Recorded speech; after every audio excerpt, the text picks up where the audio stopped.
2 points seulement séparent Lorient 8e de Nantes 12e. C'est le match de la bascule au Moustoir ce soir. Si l'une des deux équipes venait à s'imposer, la bascule vers le haut de tableau et les places européennes pour les Merlus. La bascule vers la première moitié du classement pour les Canaries. Et une distance non négligeable sur la zone rouge. De l'enjeu donc dans cette rencontre.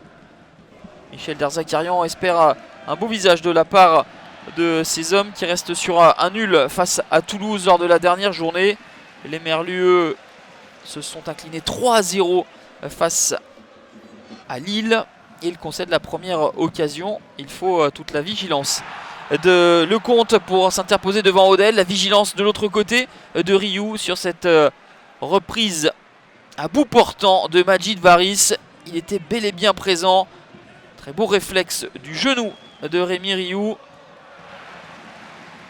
Mais globalement, cette première période aura été décevante. 0-0 entre deux équipes qui peinent à trouver la faille. Les Lorientais sont muets depuis 2 matchs et demi désormais, tandis que les Nantais, avec seulement 18 buts inscrits depuis le début de la saison, affichent une nouvelle fois leurs limites offensives. Mais ils vont persévérer en deuxième période avec une frappe lointaine sur laquelle Benjamin Lecomte s'interpose. Emiliano Sala avait cherché à reprendre la frappe d'Odell repoussée par le portier lorientais.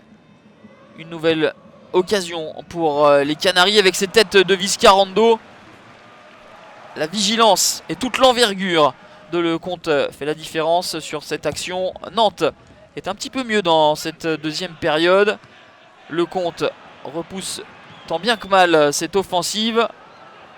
Mais les Nantais manquent de hargne dans le dernier geste.